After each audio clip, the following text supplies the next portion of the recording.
Cool, man. Well, Ryan, I'm so excited to have you on to talk about Arch. We'll talk about kind of where you all sit in the private market ecosystem, how you think about fintech infrastructure changing as well. And there are a ton of really interesting themes, but I think the first place I want to start is tell me what's going on in private markets today. How has it changed over time since you've started Arch? Yeah. When we first started Arch, people were like, cool idea. Seems like there's a problem there, but we're not sure if this is a venture scalable business, not sure if this is investable. Maybe just try to like build a conservative type of scaling business. And I think that's kind of changed over the last 7 years. In 2018, alts were a theme, but they weren't that understood of a theme. hmm And now if you go talk to any private equity firm, hedge funds, credit funds, VC firms, a lot of these firms are now thinking about how do I get more of my products into the wealth channel? hmm So get family offices, investment advisors, banks to buy these funds. And then similarly, you have this whole wealth management world of independent wealth managers or wealth managers at banks that are thinking about the inverse of how do I get my clients into private market investments, because that's where there's a lot of energy and a lot of return. hmm Yeah. When you think about that spread of asset classes, right? Private equity, private credit, venture, they actually probably all have different maturities in terms of their penetration into the wealth channel. What are you seeing in that respect too? Yeah.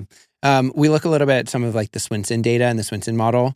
And it seems like the biggest asset class is still private equity, but there's a lot of interest in venture hmm because venture is typically something you can like touch. You hear about these companies, you see Ubers or DoorDash delivery drivers, and you're like, oh, this is like the future. And so hmm I think it's pretty interesting for a lot of independent folks to invest in venture. Private credit is huge right now, really having a moment just because of a lot of where lending can happen today with modern regulation. And so that's been a major driving factor. And then real estate is just like constantly a large asset class Yeah. that continues to grow. Some say the largest asset class on earth, depending on Yes. how you look at it. Okay, so let's wind the clock back 7 years ago. Yes. You're starting Arch out. You are how many years out of school were you at that point? About 2.5 to 3 years out of school. And so what was the kind of founding moment or founding genesis of Arch? Went to a dinner in New York City, met an investor, was kind of at the time trying to think about which path to personally go down. Had a few startup ideas, was also very interested personally in venture. And then over a course of a couple of coffees, ended up pitching this idea to him. He lit up when I talked about this idea. He was like, yes, I have dozens, if not 100 K1 generating investments. So he felt the pain on his own. He felt the pain. Yeah. And he was like, I have this pain point. My advisor and accountant have this pain point. This is death by 1,000 paper cuts. By the way, if you want to start this company, you should meet these two engineers. They're really interested in a similar concept. And maybe the three of you would want to be a team. And then the conversation evolved over the next couple of weeks of, if you want to work together, I would love to back it. Yeah. So this individual became one of our first clients, our first check into the company, and then introduced the founding team together. Oh, wow. I actually didn't know that. And that's how you met one of your co-founders, Jason. Yeah, Jason and Joel are my two co-founders. They both went to MIT, studied computer science and math, went different ways after school, and then did another startup together before And Arch. so did you have any background in wealth management or tech prior, or was it just consulting? Consulting, had interned at a wealth management firm, interned in the back office of a VC, so saw some of the pain points in both places. My dad was a financial advisor, so saw some of his workflow. And then we just started talking to as many people as we could in the industry. And this problem just was this burning problem that kept us up, that we really cared about, because we thought like, okay, there's all this pain around how you manage investments, but ultimately, like, you're not trying to focus on the management of investments. You're trying to focus on how do you make investment decisions. Yeah. And so we realized that people are making suboptimal decisions because they don't have good data. They don't have good data because they have poor operations.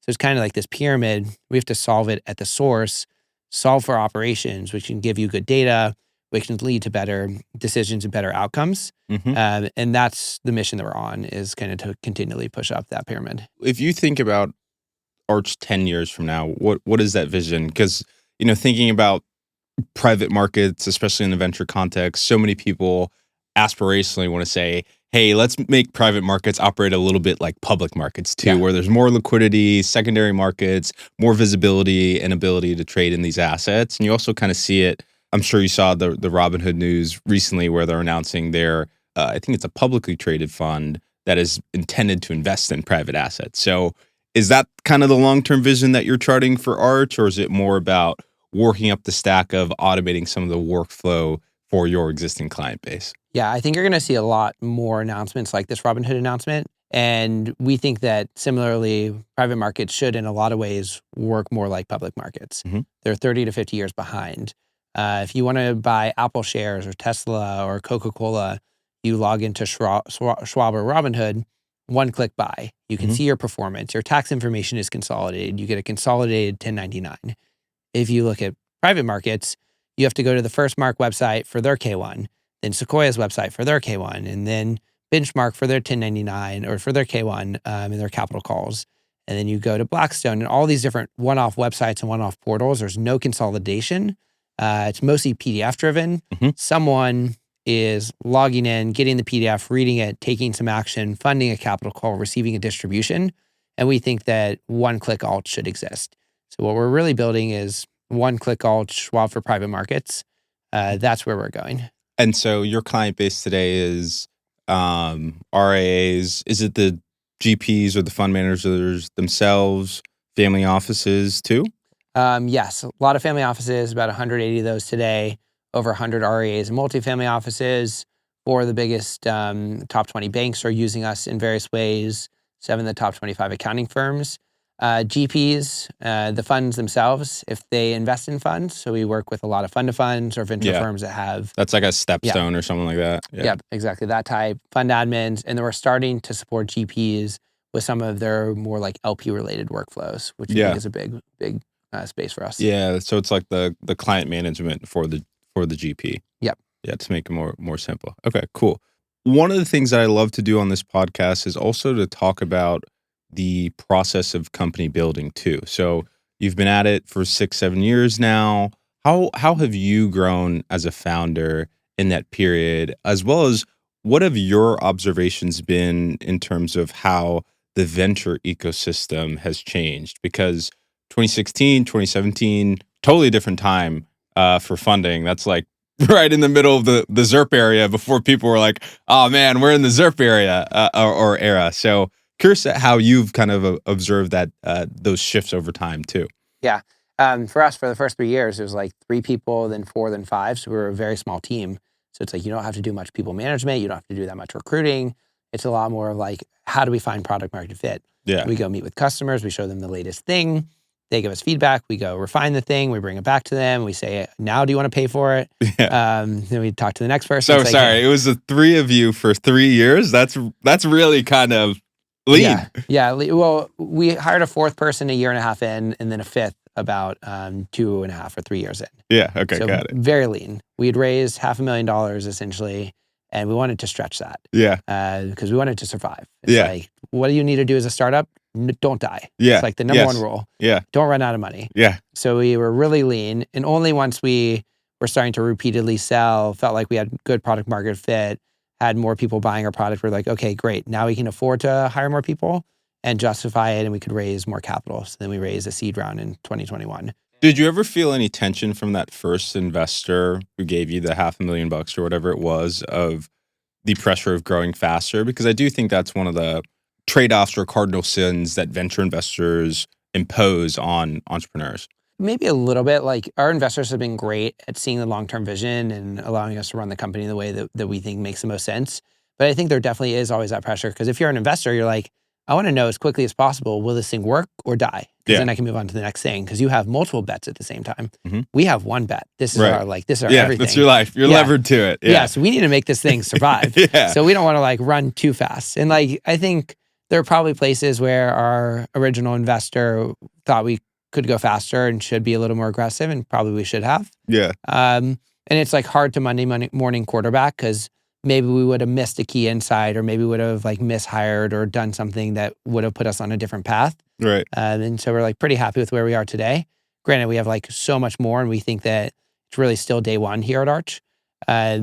But I think there's always this ability to, or this need to take in information and take in suggestions, and then figure out how it applies to our company at our time. What was one of those were there any inflection points early on in terms of that iterative loop of talking to customers where you figured out, did you viscerally feel like, okay, there's a repeatable motion here.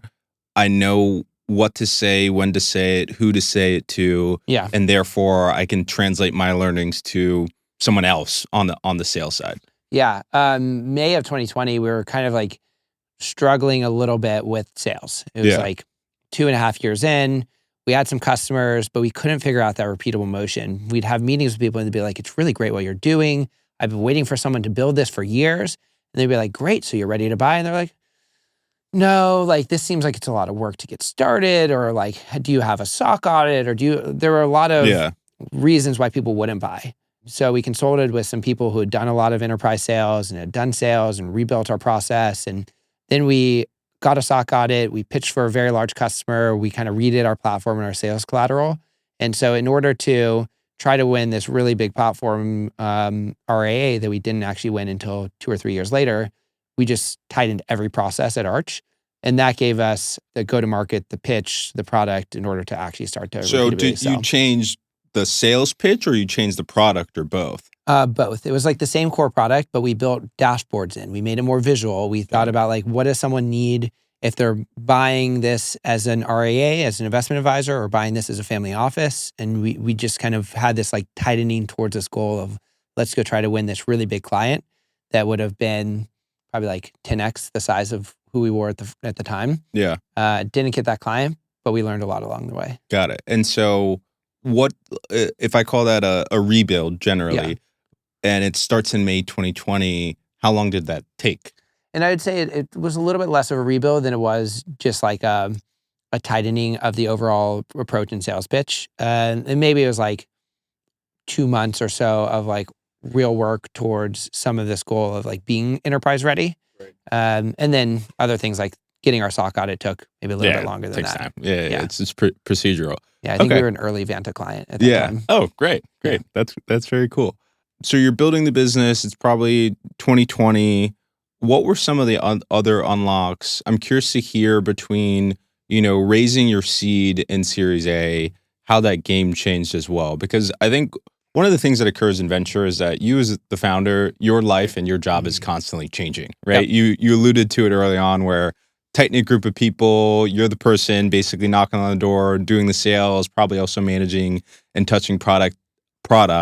And now today, you are starting to become a manager of managers, because I think you have something like 160 employees today. You've referenced probably over 100 customers as well. So curious what changed between the seed to the Series A, and then also curious what changed from the Series A to the Series B. Yeah, so when we raised our seed round, we still hadn't hired anyone for sales. So I was like the only person doing sales. Then we hired a first salesperson, this woman named Kelly Moore. Mm-hmm. She's been awesome, has like really helped us think through like repeatability of sales and structure, and is a huge advocate for clients, and like people generally love her. Is she still with you guys today? Still with us today. Nice. Huge culture carrier at the company. Yeah. Is one of those like early founding employee types. Yeah. And then when we raised our Series A, we had just brought on our second and third seller. So starting to go from founder-led sales to having a couple salespeople to a sales team. And now we have a sales manager and 9 sales reps and folks that can like make that part of it scalable. Yeah. But I think there's this part on the go-to-market side of starting to show repeatability of sales of, if we put $1 into sales, can it produce $3? If we hire a person, can they produce value? Can we see growth over time, which I think is something that VCs care a lot about. Yep. And then similarly on the product side, it's like, how do we continually build our product from like a single product to a more valuable product to an easier product to onboard and use, to go from having a single SKU to multiple different products that we can sell to clients. Yeah. Because you might want everything we have, or you might want the skinny bundle, or maybe you need these new add-on features that give you better business intelligence, the ability to diligence new investments, solve other problems, understand how much SpaceX and Anduril and other portfolio companies you own through your managers. So we're building a lot more of like the deep tech stack that you need to manage private market investments. Yeah. Well, how would you how close are you to product today? Still very close. How would you describe your product philosophy? It's really customer-centric. So when we build a new product, we want to think about who are the the top customers, we think like one will get a lot of value out of the product, want to be early, and then will give us a lot of feedback. Yeah. And so we have kind of these different cycles of beta programs and soft launching products and iterating with clients and in order to bring new things to market. And we're still bringing a lot of products from 0 to 1. Yeah. Because we think private markets are still really in their infancy. Yeah. And we've built a lot. We just did this recent study around how many clicks does it take to manage an alternative investment. I think you said 5,500 clicks, something like Yes. that. Yeah, it's like the old Tootsie Roll Yeah. commercial. Yeah. So it's 5,500 clicks to manage a private market investment. So that's your average private equity fund or hedge fund. And we've automated about 84% of those clicks for our clients today. Yeah. And replaced 84% with our platform. There's still things that live outside of our platform that you have to manage, like fully completing a capital call. Yeah. And so those are opportunities for us to continually push the product to turn alts truly into a one-click experience. Yeah. What would that look like to you in practice from a product perspective? Because that's where and I'm sure you guys have a lot of thoughts, that's where you can start to see some of the like agentic or AI native workflows where you could imagine a customer has, they get the message from a first mark or whomever. They say, hey, you got a new capital call. That person might be on the go in their life. And yeah, they want to execute it, but they don't want to have to go into their bank, check the end recipient. Okay, it's first mark, do the wire, yada, yada. That could all be, in a future state, be done, to your point, at a click of a button or also a voice command or a text command that is then routed through AI. So how do you think about that kind of opportunity and the additional automation that you can bring for end clients? I think there's a lot of great applications for AI in our business. We're big users of AI. A lot of this, though, I think would live outside of an AI system. It's like you can do things within traditional banking and APIs, and you want to be extremely exact with the processes that we're kind of building. Yeah, you can't make mistakes moving money. Yeah, exactly. So there's kind of more traditional technologies for things like money movement that we might leverage. But there are a lot of changes happening every day with like banking as a service providers, some of like the FedNow ways to like pay more quickly. And so we're looking at a lot of things around how can we bring more modern technology. So if we talk about there's just low hanging fruit within fintech writ large of driving more automation, that's one hand. And on the other hand, it is saying, how can we leverage LLM systems to provide more insights for your customer base? What are you guys thinking about on this right-hand side, if anything? Oh, yeah. So we introduced the first of its kind AI summary for investor letters because venture firms and private equity firms spend a lot of time writing commentary to their investors. And then the number one problem is these letters live in a portal, so no one gets them.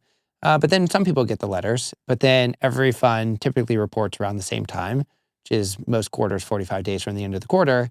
So then all those letters arrive at the same time and you have hundreds of pages of reading. Maybe someone who's like the CIO of an allocator reads them, or someone reads the letter, but not everyone does. Yeah. And maybe they read them late. So we summarize the letters automatically, put them into an email, and automatically deliver that email to our clients. So then they can very quickly and very easily understand the summary of what they need to know. And then we make all that context searchable for them within their Arch platform. Yeah. And then you could almost imagine that then there's like a next step automation or next step recommendation based off of everything that's going on in someone's portfolio. Yeah, it's like every document has a workflow associated with it. So firms will send like an election of, hey, you're getting an in-kind distribution. Do you want to buy, sell, transfer to this other account? Like, what do you want to do? And so we can bring more context into those decisions, into the key decisions, so that when you get that election of, hey, you're getting shares, we can tell you how many shares you own, not just through that manager, but through other managers. We can help you understand what rounds have been raised and have like the ability to research. We can make it easy to see all the commentary around that investment and the investment's history. And so the goal is kind of back to that pyramid of help people make better decisions by removing time spent on non-critical decisions and giving them more context for the actual decisions. Yeah.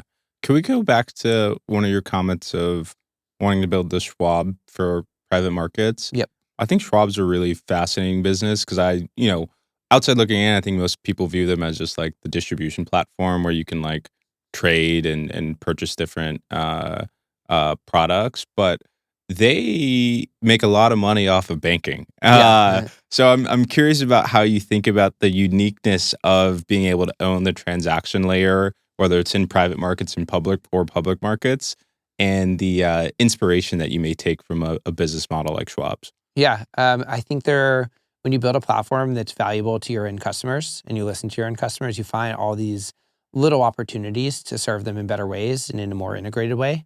And so we've started to talk to our customers around like related banking problems. We found that a lot of our customers keep large amounts of cash in non-interest bearing accounts or accounts where they're making 0.1%.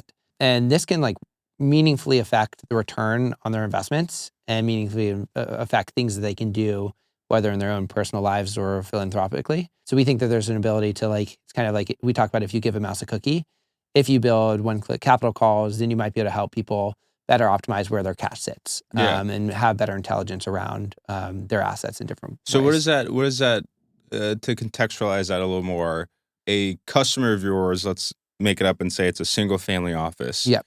They may be expecting capital calls across 10 different funds and they're Yep. like, oh, this is gonna be a pain to deal with. But they may keep that in like their, I guess it's the business checking account that's not yield bearing. And that's one of the issues that's come up. Yeah, and it depends. Like every family office does things in different ways, Yeah. but like they may keep some cash in a highly yield bearing account, and then there might be several $100,000 that sits in a non-interest bearing account. Yeah. And that's just like opportunity cost every year. Yeah, to a certain extent, it's free money for both of you guys. Yep. If it's managed properly.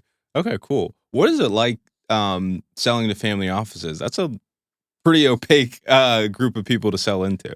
Yeah, really hard at the beginning. Yeah.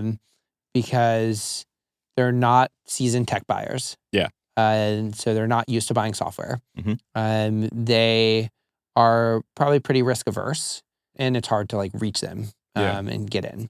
And so it took a long time and a lot of like trying, failing, trying to figure out what we need to do, and then trying again. What were some strategies early on? Early on, it was like asking for advice and trying to understand like what people need so that we could understand, okay, great. You said we don't have this. Now we have this. Are you ready to buy? Yeah. And just continually iterating on the product. And for us, it's make the cost of using us lower, make the benefits higher. Mm-hmm. And then there's like real costs and then perceived costs and benefits.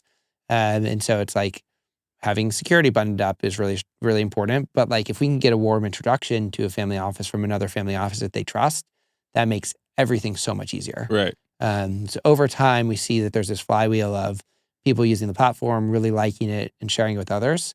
And so 44% of our clients came to us through a referral from another client. Oh, wow. So it's like this really strong embedded virality of people using the platform and sharing it with other people. Yeah, it's funny. Whether it's RIAs, family offices, the bank platforms as well. It's very networked industry, financial services, where everyone's a little bit of, 1 degree removed from one another.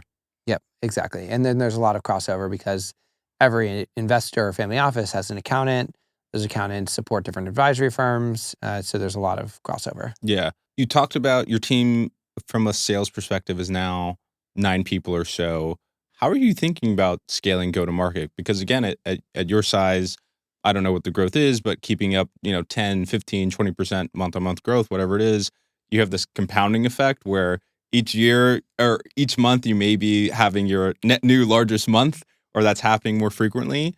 Are you using kind of direct hand-to-hand combat of go-to-market sales? Or are you thinking about, ways to manage that enterprise scale where it's more partnership like sales as well? I'm just curious about how you're thinking about that. Yeah, kind of a mix of both. So we just hired our first marketing person, which is pretty late, probably 7 years into the company. But now we're thinking about like, okay, we should do more marketing to really think about the story we're telling and make sure we're consistent and make sure that we make it easy for customers to know who we are and what we stand for. It's like, we care about customers. We're going to be here for a long time and we're innovative. And if you send us a message, we'll respond really quickly. Mm-hmm. Our response time is 12 seconds in platform. Wow. So like telling, you track that too. Yeah, we Got track that. We're rigorous about customer service and customer support. So we track all these things. And our SLA is 30 seconds for that team. Yeah. But the team itself is like really competitive. The team wants to do better I don't know how they're going to do better next quarter. Yeah. Like right Get now, them from 12 to 9. Yeah, exactly. And They're trying. Yeah. Do you incentivize people for that, or is that just like a cultural thing? Cultural thing. Yeah. Yeah, purely cultural. And do you think that was intentional or a byproduct of how you and your co-founders operate? I think we've always really cared about customers and Mhm. had this understanding of it's a really tight-knit industry. I like this quote, which I feel like is a Charlie Munger quote, which is like short run markets are voting machines, long Yeah. run they're weighing machines. So it's like if you do a great job in the short run, like someone else can market better than you and win. But in the long run, if you just provide the best product and the best experience, then you win. Yeah. So we've always been obsessed with customers and serving customers well and being an advocate for our customers and having them see us not really as a vendor. We never really liked the words vendor, Mhm. more as like a thought partner Mhm. and an innovation partner for them. I think that's carried through several of the teams at Arch. We have a really strong head of operations who cares deeply about customers as well. And she stood up this support function. And then people within the support team took that mandate even further. Mhm. And so it's really like been self-generated, and hopefully it's just like a prolific culture thing within the company. What has been the most difficult thing about entrepreneurship? And then what is maybe I'll frame it as an unexpected joy or benefit of running your own company the past you're coming on a decade of doing it. So Yeah. that's pretty unique. Maybe a hardest thing is just the need to continually prioritize. Yeah. It's like work's never done. There's never a point where you're like, "Up, I've done everything I can do for the day," Yeah. and yeah. So it's like, what's important, what's urgent? How do we better understand that matrix, and how do we optimize for like the things that need to happen today, or the things that we need to like make sure we're working on that maybe aren't urgent but are important? So thinking with some of that in mind, the joy is just like every day we get to come in and create. We Mhm. get to build new things. We get to launch them to customers, hear their feedback, refine the product. It's pretty high agency, and we hope that employees feel that as well, where it's like I can actually have a huge impact on customers. I can have a huge impact on the team that I work with and on the industry, and then we just want to get 1% better every day and do this for a really long time. Did you have an inkling you wanted to be an entrepreneur? I've been keeping an idea list for several years before I started Arch, and just was interested in like what things exist in the world and why certain things don't. And so there were like kind of some notions of it could be cool to start something. Yeah. But it was really just like this was the idea Yeah. that really mattered. One thing that I hear a lot, especially in venture and tech ecosystems, is people have an influence, Yeah. and sometimes those influences can come from traditional sources. Like they read an article about another founder in Fortune or Wired, or they see it in TechCrunch. I'm curious if you had any influences that helped you want to, jump into the fray. Well, my great grandfather was like kind of an entrepreneur, Mhm. and I guess like truly an entrepreneur. He ran a small general store in a small town in Kentucky, and so kind of grew up on some of those stories of what it's like to truly serve customers and like think creatively of okay, well we can. Some people might not have money to buy goods, but we can trade goods for scrap. And then you collect the scrap, then take the scrap to trade that for money, and then you can take the money and buy more chickens, and you can use the chickens to create more eggs, and kind of thinking about like how everything is connected and how to be like pretty scrappy in that environment. Mhm. And then similarly with my grandfather, like kind of grew up on like stories of building. Mhm. Very cool.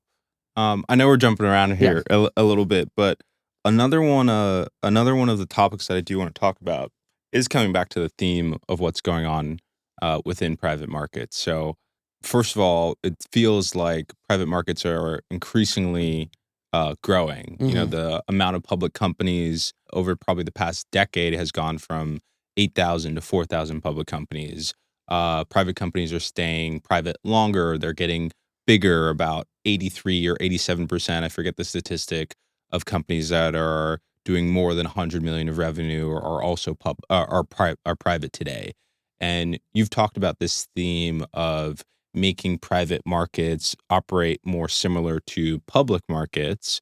I'd love to unpack that and understand how you think about the component parts that get you to that, or even what you think the main problems of achieving that vision is. Because I do think I think it'd be cool. I think it would be great for everyone if private markets did operate more like public markets. But also, I think most importantly for the average investor. So, like, let's throw out QPs or accredited investors. Having that same level of access is super important too. So, But I know that was a multi-layered question, but would love to get your feedback. Yeah, for sure. Well, if you just turn private markets into public markets, then you might lose like some of the specialness of Mhm. private markets. Private markets are pretty unique and special in a lot of ways, and they have a lot of risks, but they have a lot of opportunities in them.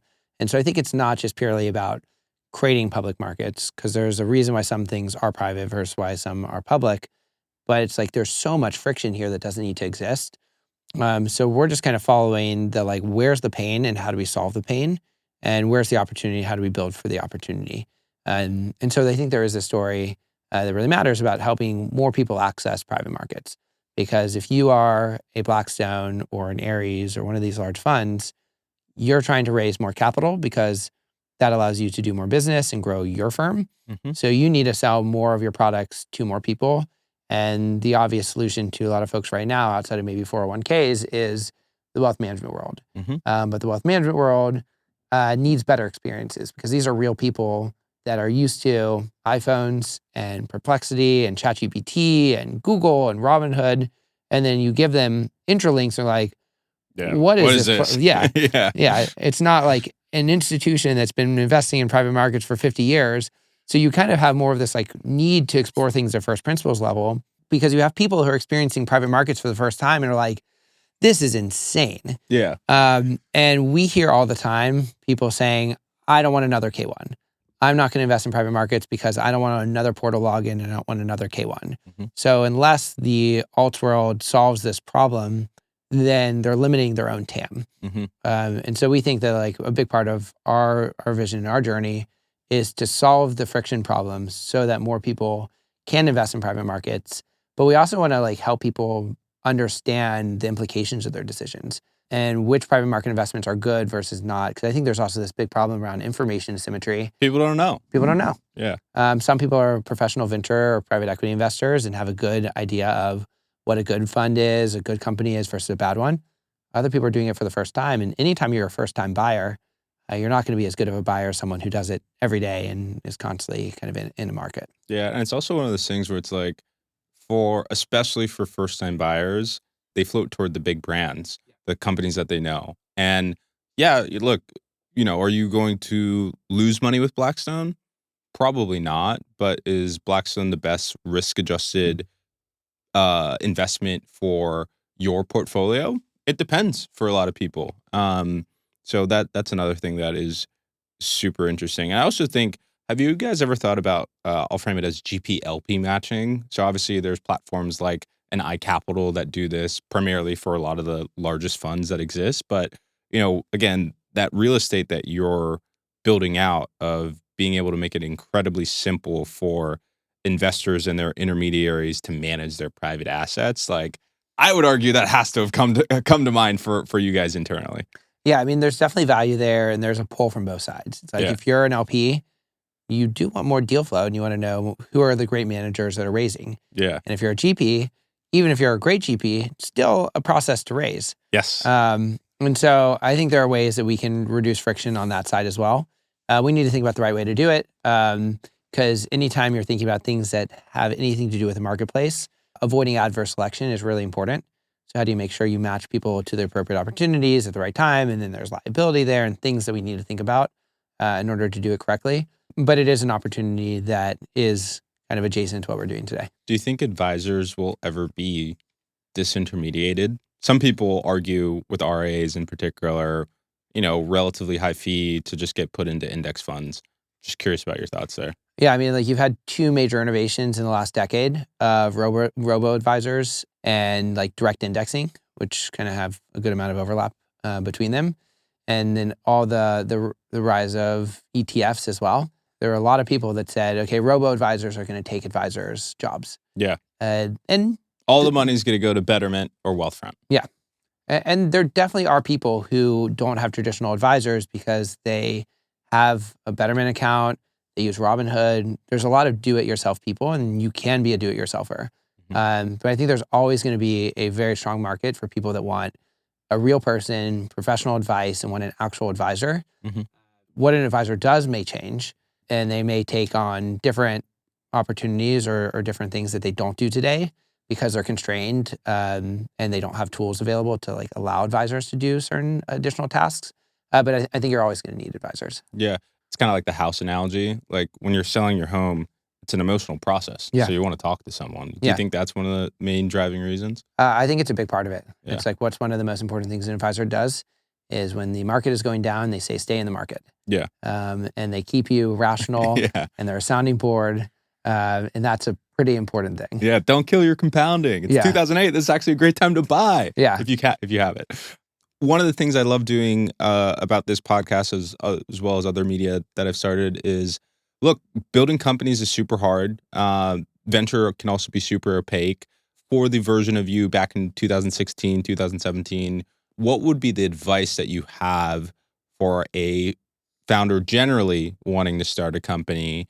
And then what would be the advice that you have for a founder specifically wanting to build out what I'll frame it as, I think you said at the intersection of, infrastructure for fintech as well as, vertically focused kind of financial services platform. So curious about the advice that you would have for each of those types of personas.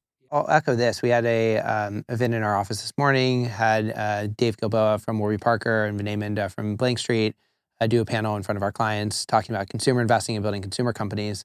And one of the things that Vinay said that really resonated is like, in order to be a founder, you kind of have to be like super naive and think things will be way easier than they are. Yeah. Because there's a lot of pain in building companies. And especially I think in this space, it's like uniquely painful. Yeah. And we see people that almost every month we see a company enter this market and then we also see a company exit this market. Yeah. Because there's all these things are actually like really complex and really hard. But I think if we were to talk to ourselves in 2016, 2017, it's just like, hey, like really look at the long term here. Meet people that are too big to be your customers today, but just develop relationships with them and ask for advice and understand what do you need in a year, 2 years, 3 years, 5 years to be clients. And how can we start to really understand your needs and build relationships so that when we have a product that fits your needs, we already have a warm relationship and can be well positioned to sell it. Yeah, I think that's great advice. To double click on that, because some of relationship building, some people are very great at relationship building and it comes very natural. For you, did you set like tactical milestones of, okay, I heard this person, met with them, I'll follow up with them 6 months? Like tactically, how would you encourage people to build those kind of long-term relationships? I think it's just building a muscle around it. It's like when you read a Wall Street Journal article and it talks about a person that's in your industry that's really impressive, like reach out to them. We found customers that way. And a lot of people won't reply, but you only need one person to reply for it to be valuable. Mm-hmm. And so it's just like building the muscle, being used to getting told no, but just continually like showing up every day with grit and integrity, and then build your reputation over time. Yeah. Last 2 questions. Who's an entrepreneur that you look up to? The quick answer that came to mind today is like my co-founders are awesome. Mm-hmm. Really look up to them. They have almost the opposite strengths that I have.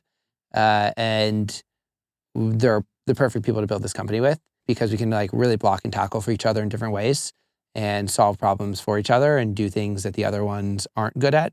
And so really enjoy building the company with them. And then last question, this is an offer for you to make an ask. If you had, what are the things that, for the people listening, watching, whatever, what are the things that they could help you out in your process of building Arch? Yeah. If you know investment advisors, accountants, institutions, endowments, foundations, pension funds, fund of funds, fund admins, we would love to talk to them and see if they're great candidates for what we have today and then pick their brain on what we should be doing in the future. Because if we take our own advice of, we have a lot more to build.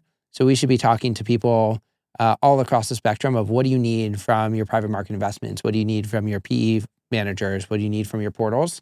Because we have a big future to build. Yeah, love it. Ryan, thanks for coming on. Yes, thanks so much. This was great. Of course, great.